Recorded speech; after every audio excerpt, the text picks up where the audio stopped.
நம்ம லாஸ்ட் வீடியோவில் ஒரு டெரிவேட்டிவ்னா என்னன்னு சொல்லி டீட்டெயிலாக அண்டர்ஸ்டாண்ட் பண்ணிட்டோம். அதே மாதிரி இந்த வீடியோவில் ஒரு பார்ஷியல் டெரிவேட்டிவ்னா என்னன்னு சொல்லி பார்க்கலாம்.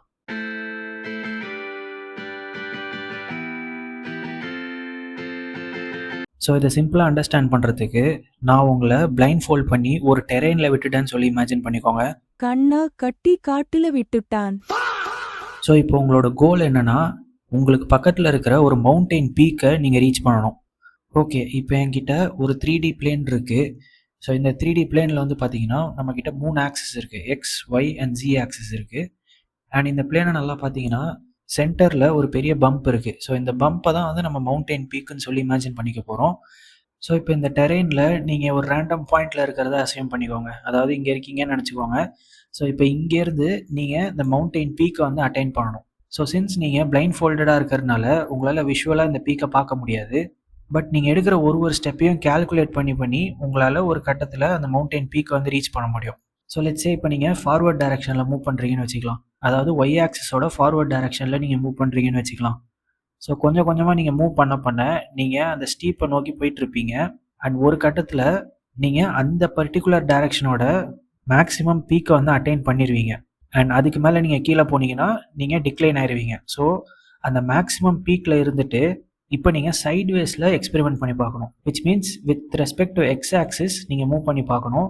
ஸோ லெட்ஸே இப்போ நீங்கள் ரைட் மூவ் பண்ணுறீங்க அப்படின்னா அது வந்து ஆப்போசிட் டைரக்ஷன் உங்களுக்கு டக்குன்னு ஃபீல் ஆகிடும்.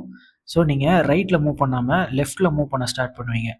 ஸோ லெஃப்ட்டில் நீங்கள் மூவ் பண்ண ஒரு கட்டத்தில் அந்த பர்டிகுலர் டைரக்ஷனோட மேக்ஸிமம் பீக் வந்து நீங்கள் அட்டைன் பண்ணிடுவீங்க. ஸோ இதுக்கு மேலே நீங்கள் with respect to any direction move பண்ணாலுமே அது ஏதோ ஒரு வகையில் டிக்ளைனிங்காக தான் இருக்கும். ஸோ இதை தான் நம்ம பார்ஷியல் டெரிவேட்டிவ்ஸ்னு சொல்கிறோம். ஸோ மேத்தமெட்டிக்கலாக இந்த பார்ஷியல் டெரிவேட்டிவ்ஸை நம்ம எப்படி அண்டர்ஸ்டாண்ட் பண்ணிக்கலாம் அப்படின்னா, லெட்ஸே இங்கே வந்து 3 வேரியபிள்ஸ் இருக்குது. எக்ஸ், ஒய் அண்ட் ஜெட் இருக்குது. அண்ட் ஜெட் தான் நம்மளோட ஃபங்க்ஷன்.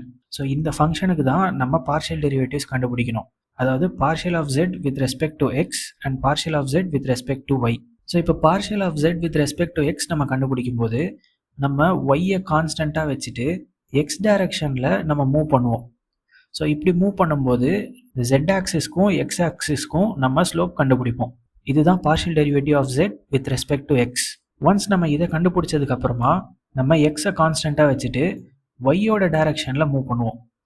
ஸோ இப்படி மூவ் பண்ணும்போது நம்ம partial derivative of jet with respect to y, அதாவது ஜெட்டுக்கும் ஒய்க்கும் உண்டான ஸ்லோப்பை கண்டுபிடிப்போம். இந்த மாதிரி எத்தனை வேரியபிள்ஸ் இருந்தாலும் அந்த ஒரு வேரியபிளுக்கும் தனியாக நம்ம பார்ஷியல் டெரிவேட்டிவ்ஸ் கண்டுபிடிப்போம். ஸோ இப்போ இதுக்கு நம்ம ஒரு எக்ஸாம்பிள் பார்த்துடலாம். இப்போ நம்மக்கிட்ட ஒரு எக்ஸ்பிரஷன் இருக்குது. F of X comma Y is equal to x square y plus 3x plus y cube.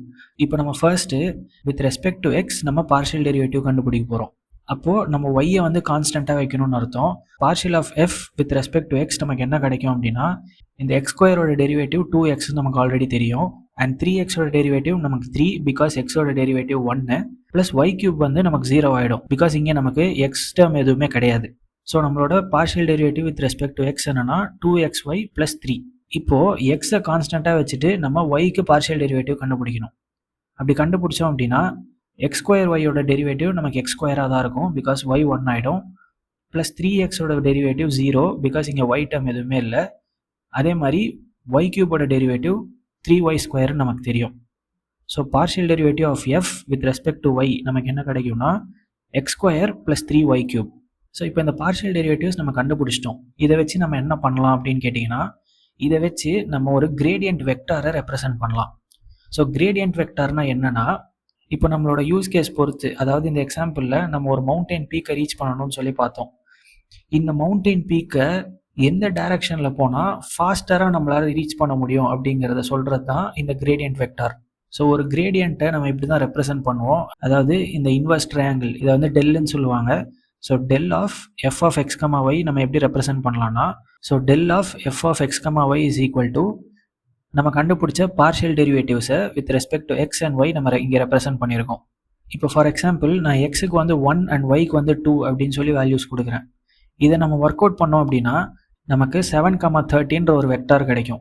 So நம்மளோட கிராஃபிக்கல் பிளேனில் இந்த பர்டிகுலர் வெக்டார் பாயிண்ட் பண்ணுற டைரக்ஷனில் நம்ம போனோம் அப்படின்னா நம்மளால் ரொம்ப ஃபாஸ்டர் அண்ட் எஃபிஷியண்ட்டாக அந்த பீக்கை வந்து நம்மளால் அட்டைன் பண்ண முடியும். ஸோ இதுதான் கிரேடியன்ட் வெக்டார். இது உங்களுக்கு புரிஞ்சிருக்கும்னு நினைக்கிறேன். அண்ட் நம்ம எக்ஸாம்பிளில் பார்த்த இந்த பிளேனுக்கு நான் கிரேடியன்ட் வெக்டாரை X Y is equal to 1,0ல் கண்டுபிடிச்சேன் அப்படின்னா அதோட டைரக்ஷன் பார்க்க இப்படி தான் இருக்கும். ஸோ இதை நீங்கள் பார்த்தீங்க அப்படின்னா இந்த வெக்டார் பாயிண்ட் பண்ணுற டைரக்ஷனில் நான் மூவ் பண்ணேன் அப்படின்னா என்னால் ஃபாஸ்டராக அந்த மவுண்டைன் பீக்கை அட்டைன் பண்ண முடியும். ஸோ இதுதான் partial derivatives and gradient vectors. So again summarize பண்ணணும் அப்படின்னா ரியல் லைஃப் சினாரியோஸில் நமக்கு மல்டிபிள் வேரியபிள்ஸ் இன்வால்வ் ஆகும். இப்போ ஃபார் எக்ஸாம்பிள் நீங்கள் மெஷின் லேர்னிங் ஆர் நியூரல் நெட்ஒர்க்ஸ்லாம் எடுத்தீங்க அப்படின்னா அந்த நியூரல் நெட்ஒர்க்ஸில் மில்லியன்ஸ் ஆஃப் பேராமீட்டர்ஸ் இருக்கும். ஸோ நம்ம அந்த ஒரு பேராமீட்டரையுமே இண்டிவிஜுவலாக டியூன் பண்ணுறது மூலயமா நம்மளால் ஒரு அக்யூரேட் அண்ட் ரிலேபிளான நியூரல் நெட்ஒர்க்கை க்ரியேட் பண்ண முடியும். அதுக்கு இந்த பார்ஷியல் டெரிவேட்டிவ்ஸ் நமக்கு ரொம்பவே ஹெல்ப் பண்ணும். அண்ட் இது அட் அ பாயிண்ட் ஆஃப் டைமில் ஒரு வேரியபிளுக்கு மட்டும்தான் நம்ம டெரிவேட்டிவ் எடுப்போம் அண்ட் மற்ற வேரியபிள்ஸை நம்ம கான்ஸ்டண்ட்டாக தான் கன்சிடர் பண்ணுவோம். ஸோ இந்த வீடியோவில் உங்களுக்கு partial derivatives and gradient vectors பற்றி ஒரு ஐடியா கிடச்சிருக்கும்னு நம்புகிறேன். இந்த வீடியோ உங்களுக்கு பிடிச்சிருந்தா ஒரு லைக் கொடுத்துருங்க அண்ட் உங்களோட சஜஷன்ஸை கீழே கமெண்ட் பண்ணுங்கள். இதே மாதிரி நிறைய வீடியோஸ்க்கு இந்த சேனலை சப்ஸ்கிரைப் பண்ணிடுங்க. தேங்க்ஸ் ஃபார் வாட்சிங். பாய்.